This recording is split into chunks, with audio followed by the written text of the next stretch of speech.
person. This is a great point in You which attacked the person first, and now you're trying to say that I'm the one who's doing it. There's a lot of terrible writers out there, I guess. You were making a joke. All right, hang on. I'm turning the webcam on. But I was talking about professional writers, and you're like, "There's a lot of." No, but you were defending. I pointed out that you think that's true? The top critics in the world are uniformly saying something is good, and you're going against the grain. That's fine. You're allowed to do that, but to call them terrible is not the way. That's insulting the person, not the argument, Mike. Okay, hang on. And keep it in your pants. All professional writers are excellent. Listen to me. Listen to me. Much more likely that high-profile professional writers know about writing than they don't. Okay, wait. Keep it in your pants. I'm going to start the show, and if you feel like taking shots at each other, just let it hang, okay? Because we need to finish the show. Such a nerve. It's a goddamn TV show. All right, Mike, are you ready to go? Yes, I'm ready. Good evening, good, bad, or bullshit listeners. Welcome to another edition of our podcast, where we're going to pick a topic at random, and then we're going to have an unrehearsed conversation about that topic, and then we're going to provide you with a quality review, because here on this show, we're all professional critics. That is the three hosts, one of which is me, Mike Hodgins.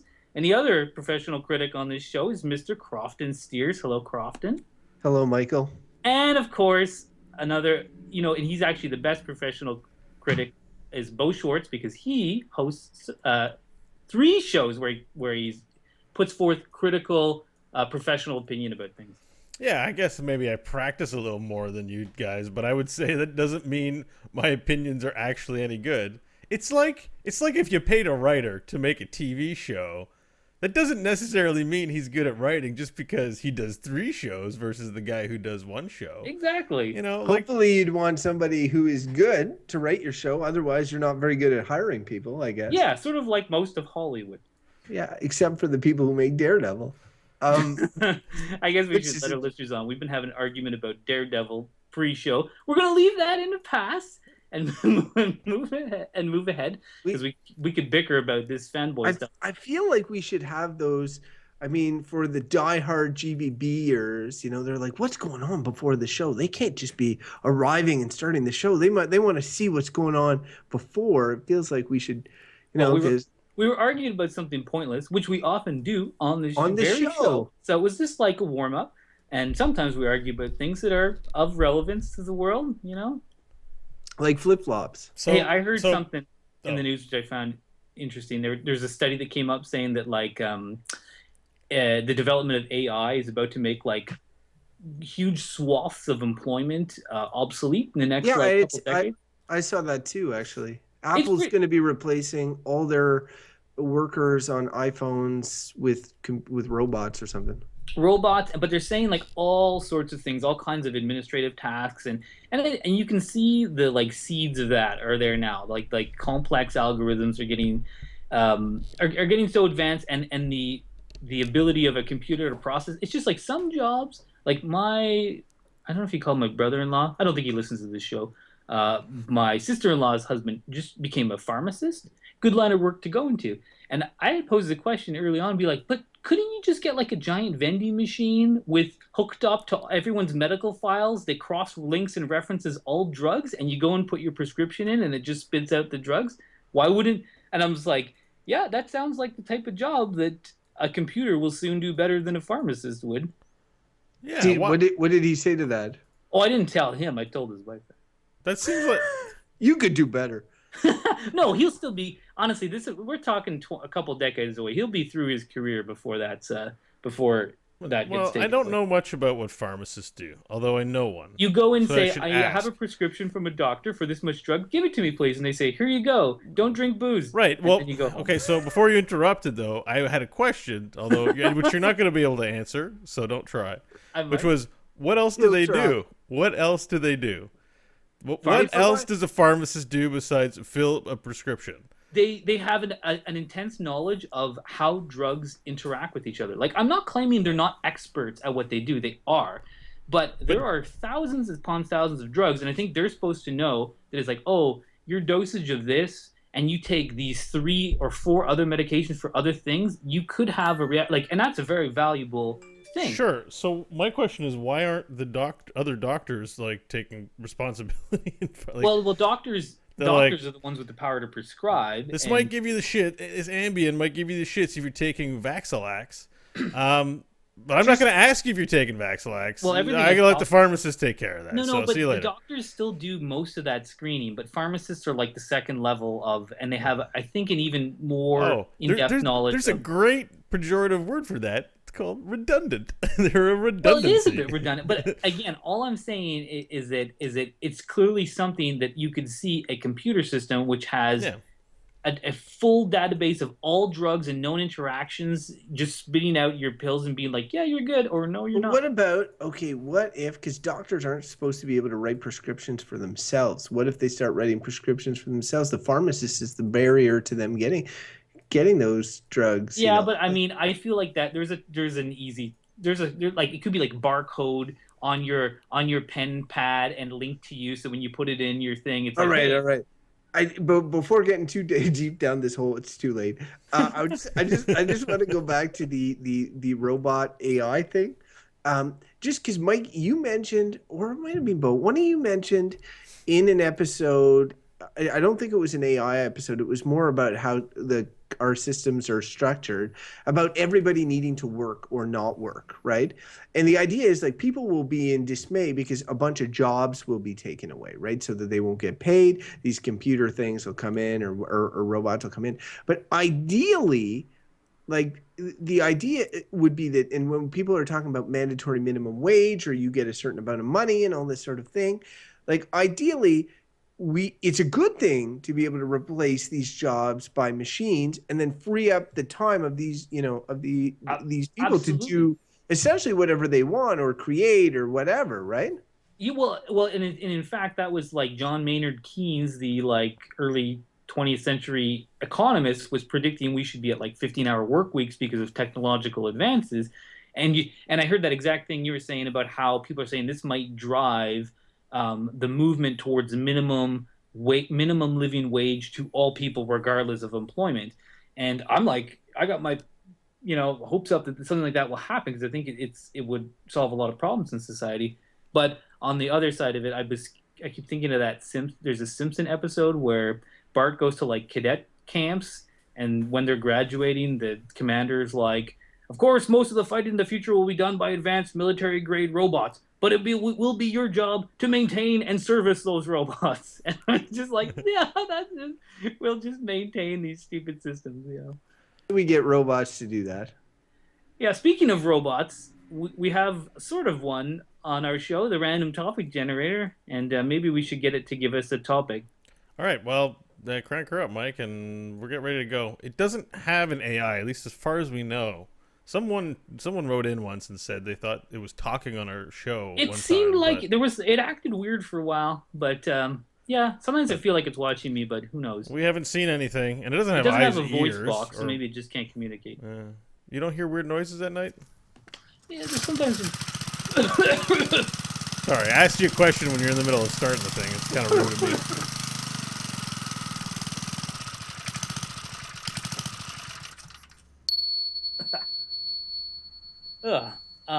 What's it gonna be? What are we gonna get? It's yeah, man. Man, are we gonna get environmental safety? No, we got, and it does seem, again, apropos to our pre-conversation, big data. Yeah, and that's what came out. Big data, as opposed to little data, or little data. Well, I think everyone, nowadays we're hearing big data everywhere.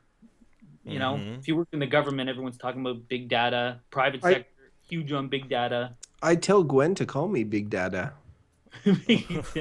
Oh wait, I've got a response to this. Appropriate. That was a big trombone. So, who wants to take a stab at telling us what big data is? Oh, like, This is a term I feel like I've heard before, but I don't. You guys might have hear it more I often. feel like I thought Bo would have known a lot about this, being that he wants to live in the hive mind. But big data is like very specific, at least in my mind, No, to companies that have big data.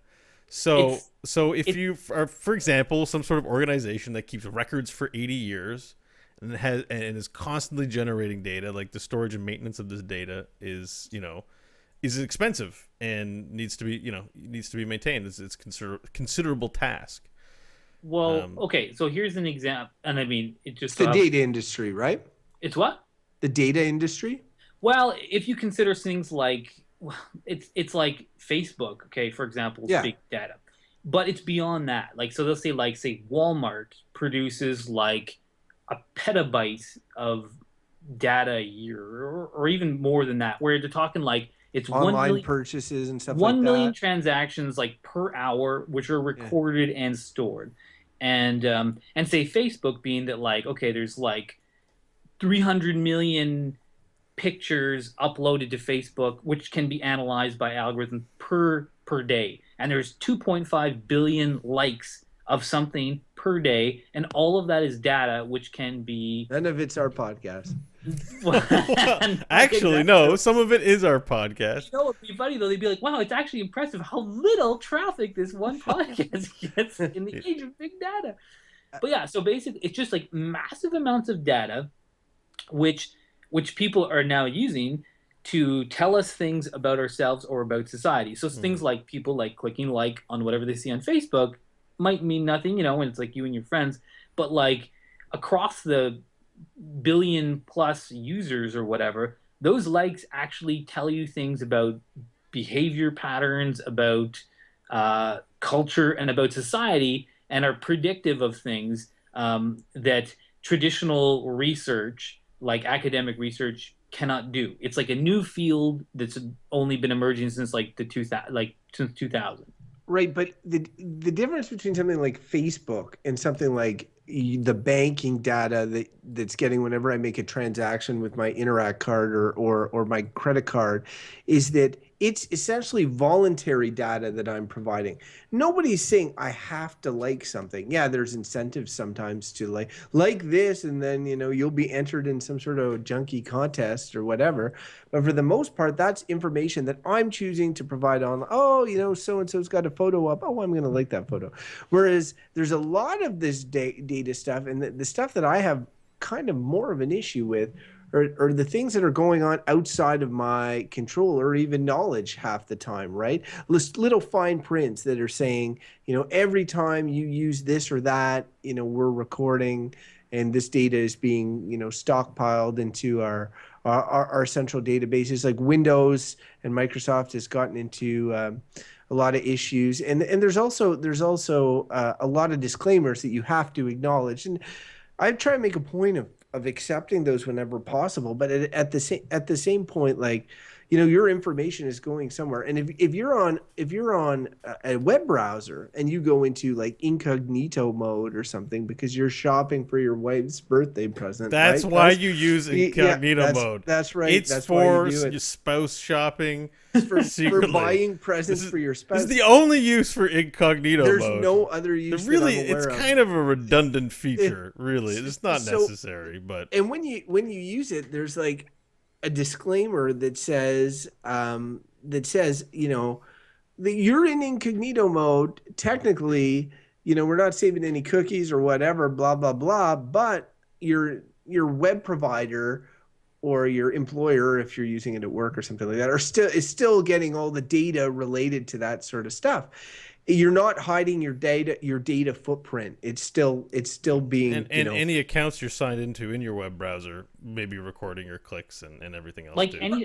apparently even to the point like where things like Facebook, where it'll be like you're scrolling through Facebook, you pause, look at a picture, don't interact with it, continue scrolling. That's a data point because it shows something caused your attention to blip for a bit. Like that's the level of the granular level of everything that's recorded. And I mean, it's kind of scary. And then again, like you were talking about things that like you can choose to interact, but when you're on the Mhm. web, you're doing things just, and it's kind of being recorded. no one's like watching. It's not like NSA. I don't, it's just massive amounts of data, and Yeah. things like We're think not about talking about spying on individuals through no, it's subterfuge not with like I mean, computers. We're talking about the information you it's generate just by simply information. using any device that is internet connected. Yeah, it's just information and not even internet connected. Like to be like every time you purchase anything on plastic, someone that data is going somewhere guaranteed. Through the Your internet. credit card, your debit, It's through the cash is internet. yeah, That's yeah, all through the internet. exactly, exactly. But I mean, even if that was just your credit card company holding that it's like all of that being that now there's this mass web. I guess if you guys agree with the base summation, there's just this web Hmm. of actions that we all do, which lead to this massive amount of data. And again, petabytes. I read that and I was like, what? I didn't even heard. I was all like, oh, terabytes are the new like big thing, but it was like petabytes, and I don't even know what that is. But saying that we're in the petabyte era already. So Well, someone, yeah, I don't know what petabytes is, but like there's a ginormous pile of information generated per day. well, oh Like, yeah, so we I heard. talked about landfills. Like, I know that. I wonder how much they can compress. There's a lot of server farms. There are a lot of places where this information gets stored around the world, Well, and it but takes electricity to keep them powered and cooled. So, it's getting better the storage and stuff like that. is But it? I mean, beyond that, it's also the creation of data is because of all these social platforms and what and they were this thing I read was like it's at 90% of all data of any kind that exists on Earth was created in the last 2 years, and that seems like kind of mind-boggling.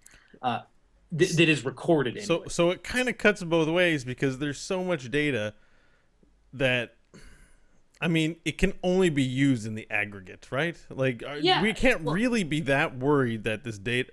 I guess if someone does a specific referential search for a person and their habits, it could come to light. But but I don't see. I don't even think. I think the scary bit about it isn't stuff like that. Like people tend to always. It's not about personal privacy. I don't think. okay, Um, yeah, and sure, I've that's a always different been one issue. to not care too much about that. To be like, yeah, what are the? It's too broad. There's no way Well, anyone's you going to do drill. care because you don't have your child's photos that much online, if Yeah, at yeah, and all. I don't put my kids' So, photos on there, yeah. but like for sure, there's already data about stuff that my purchases around baby stuff, and I'm sure my YouTube views of Sesame Street content are like, like it's true that stuff. It's all there, Yeah. and like that's big data again. But I think that the parts that is it's either really interesting and a huge possibility, or really terrifying, is around things like nudge politics. Like, are you guys familiar with um, this sort of field of kind of human behavior and psychology, where essentially like data that you can put out messages and influence people's views on things by knowing what will trigger them to do so, and I think that the scary thing being that it used to be you could go out and say a message, people hear it, and they're like, oh, okay, sure, but now that could be backed up by, you know, quintillion bytes of data where you might have a computer algorithm tell you something like, oh, you were going to say this, but really you should say this because our data shows that that's going to change more people's mind than X. And again, it's not even like I don't know if that's good or bad, but it's a But possibility. There's too much. There's so much data that there's, like human level of research, and it's just unmatched. there's so much data, but there isn't necessarily enough people going through the data, or even in computers for that matter, to necessarily concretely use it to micro target people at a ridiculous level. So because that's what that my biggest fear. So my biggest fear is essentially, or with regards to data, would be that really I've left such an electronic footprint that if somebody just, who had access to all this data decided I'm going to target Crofton Sears in particular and went through all of this, they could learn an awful lot and do a lot of things. But the people who are using the data for profit, the companies that are sending you putting ads on Facebook saying you may like this or blah blah blah based on the other stuff you've looked at. Netflix suggesting shows for you based on previous shows you've watched. Uh, I find that stuff is not necessarily very scary because nobody gives a shit about me personally, and nobody is able to manage all that data to really pick on individuals. Even the government, the only time they'd be using it is in the case of crime and that. Once we're at the point though where like all this data is available, we know it's available. Once the capability to like harness it and really cripplingly target individuals in millions and millions of individuals, once they have the capacity to do that, that's when life gets really scary. Well, see, For me. but I would almost take the opposite view of that, and I'll say I'll give a hypothetical, a what if kind of scenario, as Crofton likes to do. I'll throw one out. Um, so yes, and yes, that is scary. The micro targeting thing is scary, and yes, there's no individual who's going through this stuff. There's just too much of it. It's all algorithmic or whatever. But say, for example, okay, now you've got big data, you've got, the majority of people in North America, say the US, on the internet, doing what they do, looking at pictures, it's all tracked. And then maybe you develop an algorithm saying like, what are the type of emotional triggers that get reactions from Americans? And then the algorithm goes through the data and says, you know what? Americans are actually fairly racist, very fear-based, and that maybe what you want to do is go for a demagogue type approach and really focus in on fear of the other and isolationist thinking. And maybe, like, I'm not saying Donald Trump is smart enough to have harnessed big data, but some people say he puts on a show. And that's what I'm saying is a scary bit. You might have like he might like, be it might be by proxy. It's not him looking right, at it. yes, It's his handlers. It would be by proxy. You'd hire some big data analysis algorithm generating thing saying, how can I win the presidency? And they say, you know what? We've looked at Americans and they're like this, and they're not the way that people like to, how politics talks. They're actually people that are triggered by fear, that don't like the other, et cetera, et cetera. And that if your path to victory is to trigger those people by really going after their fears, by speaking to their base sentiments and all that. It's just like, that's to me much more terrifying than some company saying like, hey, Mike Hodgins, I hear you like Sesame Street videos and we're going to tell everyone about it. I'd be like, I don't really care. Yeah. No, that makes sense. All right, we're gonna take a little pause here, just because I'm stopping the recording. I don't know what happened to Skype. Oh, everything went back to full color again. Are we okay? I never lost color. I just lost the call, like the video. I just lost the video. I kept talking, and I think it was recording. I lost the video too, and it really distracted me. Yeah, it did me. And I'm sure. It seems fine now. It's funny that we didn't drop the call. It's like it isn't a reception issue because the call was fine. Anyways, okay. You okay, ready? I think we had I feel like it's funny because I hadn't thought much about big data when I put it in. Now we're off a bit here, but okay, I just said that bit about all right. I can play it back a bit. And then I'll thing saying, how can I win the presidency? And they say, you know what? We've looked at Americans and they're like this, and they're not the way that people like to, how politics. That's to me much more terrifying than some company saying like, hey, Mike Hodgins, I hear you like Sesame Street videos and we're gonna... Okay, I'll pick it up. And then so Crofton was coming. Oh, okay. Crofton? Yeah, so what I was saying though was more about I understand like the business targeting thing isn't scary. I was saying if somebody was literally trying to get in my mind and be like, if they had all access to my data, they could do, vicious things to me, like if I was hacked and that sort of thing. That's what would, I mean, that's scary on a personal basis. You're talking about the macro level, a politician getting elected, and that's scary too. Just changing tact in terms of like, what are the benefits of these things? Because like we're in a world where we're not going to get away from this. And as the internet becomes more and more ubiquitous, like data is going to be more and more readily available. We're seeing it now. There's no way to really turn it off. The beast is being unleashed. So we've talked about a couple of things already. We talked about, stuff is as simple as autofill or recommendations for things on Netflix.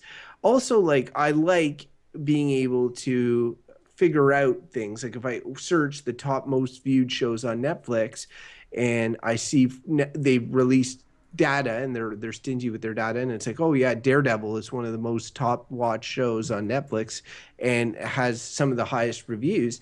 Like it's neat that I can access that data immediately. And I can do that with anything. And a lot of these websites now manage data. There's that the list of all the top most viewed websites. Like it, in a way, you can access more and more data as an individual than you were before. And we look at what happened with WikiLeaks, and that there's still a lot of stuff is being held back. And I think you hear this open data movement, and I wonder if like the concern surrounding a lot of this data would be lessened if all data was open in this way. Like, would that make things better, or would that make things worse? I mean, well, go ahead, Bo. Well, because it's kind. I don't want to hijack it too much, but it's just, it's so weird how conflicted I feel about this conversation, because I like computers, and I know science likes its numbers. Like mathematically, we can use numbers in the aggregate to to posit like actual facts about us that we might not otherwise see because we are so biased in the moment. Like sometimes you feel like, and here's an example. I've played lots of poker. We have an episode on gambling, so if you want to check that out, you can go find us arguing about it. But a common thing for gamblers is that they feel like they're winning players because they had a high moment where they win, or they often feel like they're doing well. But then if you take the hard look at the reality of the situation, is that they're losing players, they're losing money, they're also not working jobs maybe, so that they're losing in the long run. Like the full analysis gets missed based on how you feel about things and your personal sort of experience. And big data can be used to learn things about humanity and improve our life with this information. But there's the like sensitive artist side to me that says, you can't hold me in a box. Like, you can't explain things to me that come from my soul with these numbers. And my sense with big data is that if we become too reliant, like Mike, you were saying earlier about determining what's in the hearts and souls of people, that information I don't think should or can't come from numbers in the aggregate. I think that is incredibly not human. And I think everyone knows it because of how generally skeptic we are about politics and that whole game of it, which almost seems it's like it's a different country or a two-class system where you have the people who are living the experience of these democratic countries that we're part of, and the people who are campaigning to define it and to make decisions about it. Am I making sense here? Well, your major point around like the being conflicted, like I totally get. And I mean, okay, your first point around and to Crofton's question about like what are the positive outcomes of those, and I think that those are undeniably and potentially hugely positive. So if you look at and if you believe in science or the idea of science, which is essentially collecting data, right, and trying to use that data to understand the world or better understand the world, you could only look at big data and saying this is going to change science and change your understanding of everything, especially things like sociology and anthropology or ethnography, things like that, which are human behavioral things. Which before, if you ever criticize things like an academic study, they'd be like, people behave like this. And then you look at the study and say, okay, this was a lab study with 50 people. And you're like, okay, 50 people? Come on, study. You got to have at least 2,000 in there. And I mean, most like polling data or stuff like that, if it's not at least 2,000 people, you're not taking that study very seriously in being that, like, where did you get these people? What are their inherent biases or whatever? And even with a big study, a big academic study where maybe they have 30,000 participants, they follow them over X number of years, how can that match something like 6 billion people of a level of data drawn from a a base of that size. It's just it eliminates the margin of error for kind of understanding human behavior. And I mean, some people would say, but like, and to your next point, Bo, about like that doesn't define who I am, or how can that get at the soul of what it is to be human and all that kind of stuff. But I would say, and it's funny because this is sort of reminiscent in vague way of our stereotypes episode or some Sure. topics about that, where it's all about generalities, right? Like the individual's never going to fit into all things, but statistically, you might be like, but 80% of people are like this on this topic, etc. And it could just go on from there. And you as the individual are never going to fit into any one of these boxes. But to understand culture or society, I feel like big data is going to allow us to do that in a way that we've never been able to do before, and there are potentially hugely positive outcomes to that. Yeah. Okay. Do we have any examples that exist now?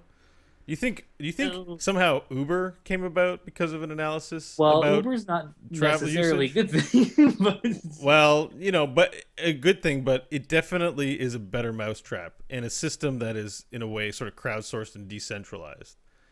So you'd have to wonder, like, if there was information about the current system, like that this thing grew out of identifying a need, and just because it's so technologically oriented, the service itself is a website. They're not providing the cars or you know what I mean? Like it well, seems very much like born out of an analysis I mean, I'm just gonna like of data. speculate around about a posit because I mean I don't know this to be true, but if you think about things like smartphones, we all walk around with a smartphone which has geolocation of some kind on it, and it'd be like, so just assume that some mindless thing is tracks where everyone goes, not for nefarious reasons, not for anything like that, but maybe that data is used for something like a city, and we've been doing a lot of urban planning talk of late, so we will just bring it back to that. Say a city that's looking to plan transit routes, and then you say like, well, look at all this data that we have around people's actual movements based on them walking around, them driving in their cars with their smartphones, and we can see here are some key flows. Maybe we should alter our transit routes to accommodate that.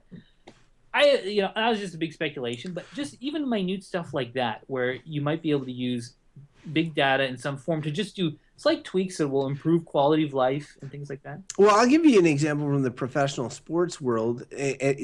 That Brad Pitt movie Moneyball a few years ago was based on an actual theory of it's based in sports analytics, which is becoming increasingly prevalent in hockey, my chosen sport. The youngest general manager in hockey history was just hired this year. He's 25, which is younger than most of the players on the team. And one of the reasons he was hired was his expertise in big data and sports analytics in particular. And teams are seeing concrete results of looking at the data and how it can lead to improvements in play, areas to address, amount of time each player is on the ice, performance decrease per additional second. Like everything is looked at, and some people would argue, oh, it takes the magic, it takes the wonder out of the game.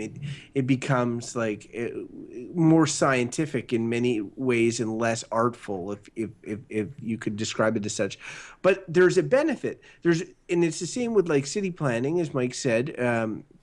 You see these paths in the city. I'm on the bike trail often, and sometimes the bike trail will do this weird curve, and you'll see that people will just go off the trail onto the dirt, and they leave a big marcation in the dirt.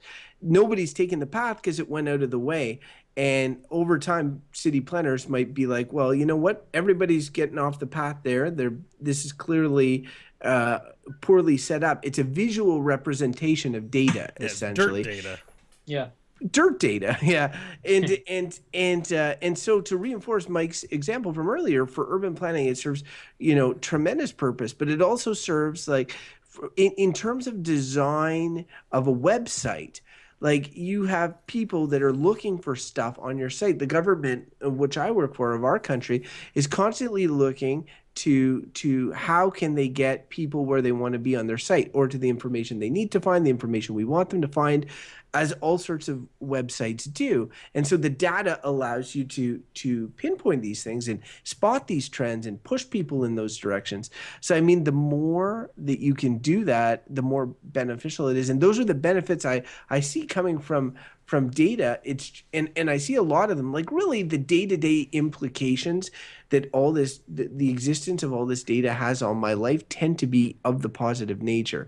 What bothers me more is sort of like the creeping feeling of loss of privacy, the idea that they could build a prototype Crofton in a lab based off all the data that they have on me if they actually wanted to, Don't worry, no one's gonna do that. and be like, yeah. Well, yeah, no, I know. Until one day when I become super famous through podcasting and they want to launch their own successful show and have to determine what made me such a success, they're able to dig into it. And it'll be interesting to see because there are privacy restrictions around a lot of this data. When you hear about like presidential information, like Nixon's Watergate stuff was just made public. Mm-hmm. Was it last year or the year before? Like the information is locked for a certain period of time before it's made public. But some of the celebrities of this era and all this, you'll be able to look back, and when their data is all freed up, like years and years from now, you'll be able to learn everything about Justin Bieber. It won't be like, what? I wonder what Abraham Lincoln liked to surf on the internet. Now you'll know. Speaking of big data, though, I think Justin Bieber has his own Twitter server just to handle his activity on Twitter because he has an insane amount of followers. I don't know if that's still current. I'm sure it is. But think about all the data as a potential wanting to open an online store for teenage girls or teenage boys and girls, let's say, of that a particular age group. All the data there about their shopping, like that would be a place to start, would be to do a keyword search for the things they tweet and see what they dig the most, maybe. Like, who knows? I do find it kind of interesting how Croft and I have kind of different kind of centers of fear around this stuff, and I think both are potentially both are, I think, legitimate in the invasion of personal privacy through this fact that you basically can't live in society without creating data through your actions, and that those could, in theory, be studied and whatever, and that stuff doesn't really bug me personally that much. Again, it's always the other way that scares me. That the macro level of like everybody being influenced in such a way to elect to create propaganda. It's just like exactly. But without thinking it's propaganda because you're like, well, the people like it, well, that's it. Or find ways to understand trends or how people react or act and use that to your advantage. And with like so many things, it's all like, what's your intent, And like the current gun debate, if you have a gun, you may never shoot anyone with it, or you may shoot 50 people in a club, right? It's like, who's using the tool is often like a big argument and that kind of thing. And I think it's a legitimate one. It's more complex than that, of course. And it's the same with, I think, with the big data, to be like, if you're like, okay, the problem of our time is climate change. How can we use big data to help us solve this insurmountable problem? There might be some real answers in there that we would not be able to get without it, about how can we sway human behavior away from consumption or whatever it is. I don't even know, but that's a possibility. Or again, if it's someone who's like, I want to be in charge, I want to be powerful, how can I use data to influence people for my personal benefit? And like so many things, I would be like, the wealthy are at an advantage in the world of big data, in the sense that if you could be like, hire a company to write algorithms to give you the information you need, obviously someone with no means cannot access or cannot participate in such a world. If you look at it on two sides, there are two sides to it, I think. One is information, and that's like, do you believe that more information is a good thing? Or is it best to have less information? Because that's what data is. It's information. So is having more information good or more information bad? On the other side of that coin, you have access to information. Who has access to the information? What do they do with that information? And so forth. So and I think that that's inherently where our conflict lies, because I think not one of the three of us, and I could be wrong, would say that having information is bad, or the more information we have for the improvement of the human race and that sort of thing, it's a good thing. But it's not everybody who gets that information. It's not distributed evenly. It's not like there's a giant data database, ironically. And it's corporations that have it often, big computer software companies. It's banks. It's governments. And that's where it gets more nebulous, and that's where it gets scary. And I get, and Mike and I's our concerns. It's funny because I got my first cell phone was an iPhone. So I had not gotten a cell phone my entire life, where everybody else had cell phones forever, and I wanted the iPhone because it's like a portable computer in your hand. It's ironic because the reason I hadn't gotten a cell phone is I didn't like the idea of people getting a hold of me or of my information being out there, and if I ever went on the run from the law, I wanted to be able to easily do that. And it's the same reason I don't get a tattoo, or one of them.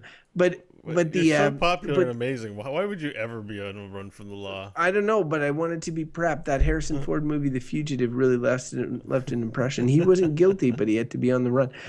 So you don't believe in the criminal justice system, Crofton? I gotta say, it was a good answer. The Harrison Ford thing really sort of threw me. It was good. A one-armed man. Oh, sure, a one-armed man. Sure, Crofton, a one-armed man. But I got the phone, and I've had a smartphone since, and have left, a huge footprint. But that fear, that individual fear that data is going to be used against me personally, is clearly something that's deep ingrained, and something that I've had for a long time. And it's funny because it's a very individualist fear, whereas Mike's fear is more of a fear for the collective, and is probably, when you think about it, a more dangerous fear to more people, where I'm just like, I hope they don't fuck me with the data. Just like, if they can brainwash the masses, that's okay, but don't screw me. That's sort of where I'm coming from, but which isn't necessarily healthy, No, it's not. But Crofton, like my wife says this for so many things, it's not an either or. Probably in 30 years, they'll find a way to fuck society and you personally. They'll have gotten to that level of granularity, like, we can sway public opinion any way we choose. I don't know who they is.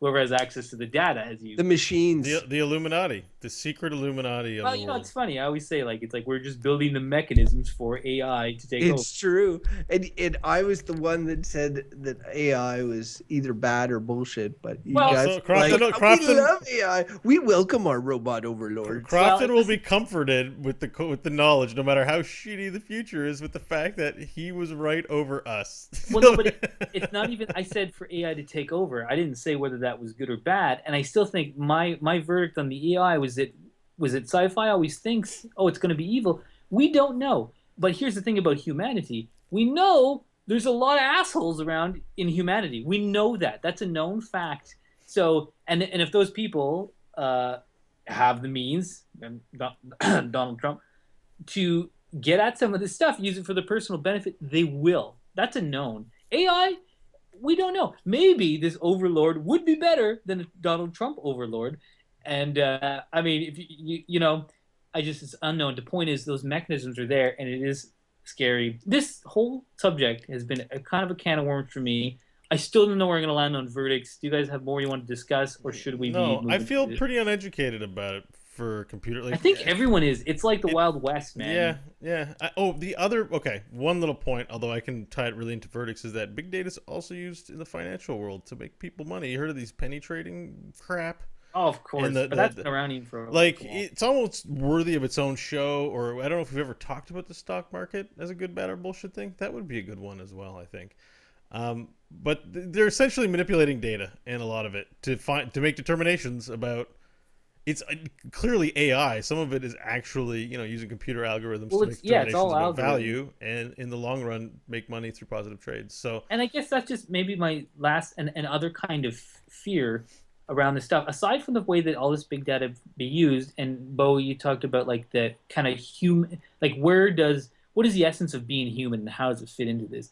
And I guess the other thing about that is just being like a human or even a group of humans does not have the capacity to deal with something like 20 terabytes of data around something. Like imagine your Excel spreadsheet you'd be trying to make there as a human on your computer. Like, okay, I'll just get column A here, people who have liked this type of picture, and I'll just go through it and look at it. We can't we can't even deal with it. We need a computer or an algorithm to process the stuff. We're inequipped to do it, and that's very scary. To be like we're in an era of the information to be like we have no way to deal with it. Like you could spend your whole life looking through, But that's actually what in that was echoes sort of the point I was raising earlier about capacity. But that's actually what gives me peace of mind is the idea that there's tons of data out there, crazy amounts, but there's nowhere near the capacity, even with existing algorithms, to properly sift through it to use it to its maximum. Wait, it's my turn. I know, I am. That's why I keep them away. Who would have the capacity to read all that is Data from Star Trek. The AI. He's an android. Yo, he's an android. He's an artificial life form. What do you think? He's clearly an artificial intelligence. And you know who else? Who else is AI? Lore. Yeah, right. Yeah, that's who would take over. Yeah, okay. Yeah, and before we get deep but into not Noonien Sung, their father, who is a man. Noonien Sung. Doesn't sound like a white guy, but he sure looks.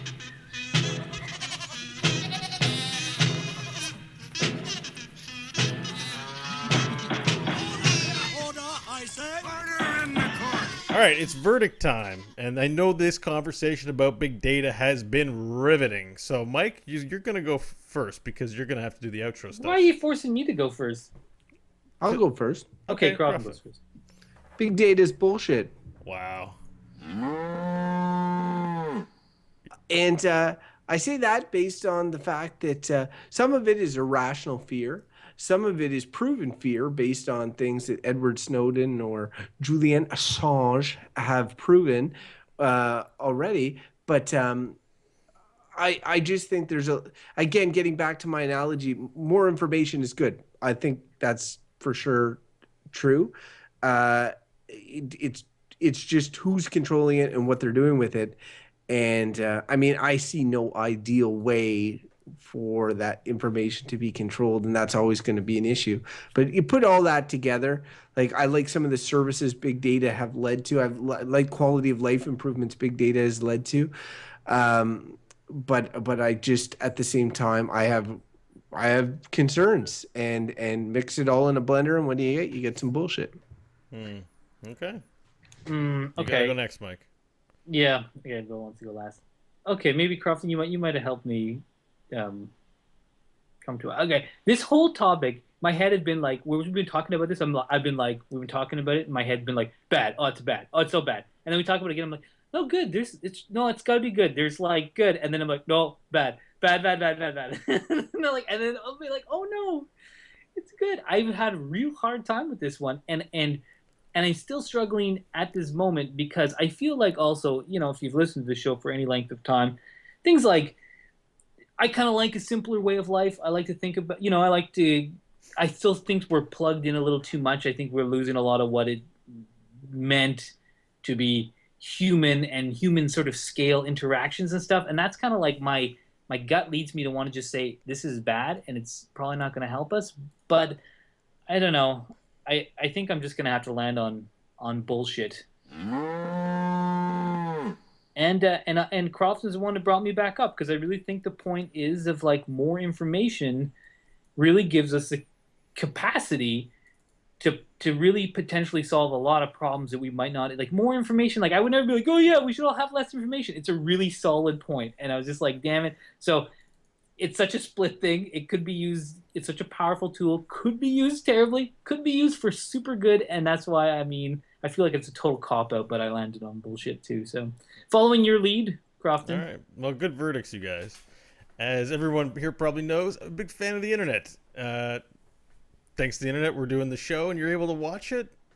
you need to be like, wow, internet is like the Jesus of the future, except if it was a inanimate object that connected millions of people all around the world. My analogy makes no sense, but it's an awesome place. And I think like both Crofton and Mike brought up good points about being scared of big data, but recognizing its benefits. But I just don't think you can have great bandwidth internet without having mechanisms to record it. Like, I think you can decide to not do it. We could collectively, the millions of us, as if it were possible, decide not to record this data and use that information to gain an edge in the world. But this has always been true of the world. It's just never on this scale. Like, we've never consumed food on the scale that we do, or fill landfills on the scale that we do.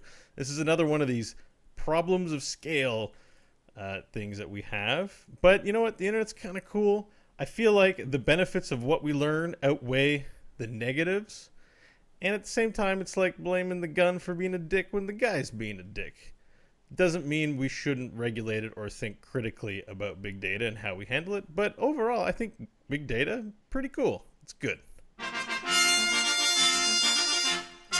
And I hope we figure out how to create a hive mind using big data. Because let me tell you, people's souls and personalities that you have all in that matrix of a brain that you have, they need to be able to mesh together. And I think that's going to be the penultimate use of the hive mind and of big data.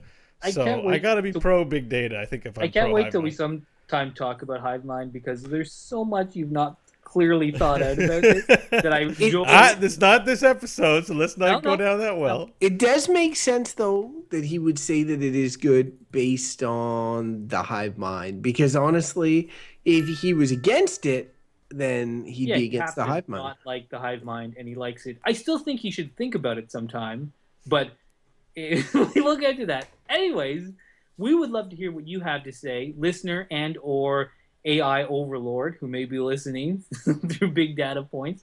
The best way to get in touch with us would be to start by going to our website, where you can find all of our contact info, including our email, goodbadbull@gmail.com. And you can also listen to any of our shows on the website. You can also send us a tweet on the Twitter @goodbadbull. You can like us on Facebook. Again, links to that on the website. And please subscribe to the show. I mean, if you're listening, maybe you already did. So we're on Google Play, iTunes, and on our website. And I'd just like to give a quick shout out to our Patreon supporters. We really appreciate the support. Little goes a long way, keeping the show going. And so I guess for us personally, though, once the hive mind comes around, there'll be no need for things like individual Twitter accounts. But there currently are. So, guys, if someone wants to follow you, say Bo, where would they get a hold of you? You can find me at Bo Schwartz. And I'd just like to highlight this week real quickly, do a Heroes of the Storm podcast, and we did a Jeopardy challenge on it, which was pretty funny. So heroesforyou.com to check that out, latest episode. And Crofton, what about you? Where can people find you? People can come mine my data at Crofton Steers on Twitter. And you could follow me at ML Hodgins if you were to choose to do so. One other quick little mention before we get out. Crofton and I will be recording an episode of EXM podcast covering all of the E3 goodness that has come out of it. It's just wrapped up. It's true. So if you are a listener and you are an E3, a video game fan, an EXM fan, there's a big honking episode coming to you guys shortly. So be on the lookout for that. Man, I still don't know what I think about big data. Okay. Then they have you where they want you. Well, no, I think more so than that, I need an algorithm to tell me what I think about it. They're like, well, based on your behavior on the internet, we know that this is actually where you land. Your verdict should have been bad. And I'm like, okay, thanks, big data. It probably could have helped me come to a verdict. It is funny, though, because you were talking about how, like, your gut as sort of, somebody who likes the good old days, It's funny. I'm not a conservative in any way. That's why, I'm not like for traditional living. That stuff doesn't draw me. I just like things like being disconnected sometimes and going into the woods and camping and just not being connected to technology. Isn't that kind of traditional living? I don't think so. I think that's more like, you're bigoted and stuff.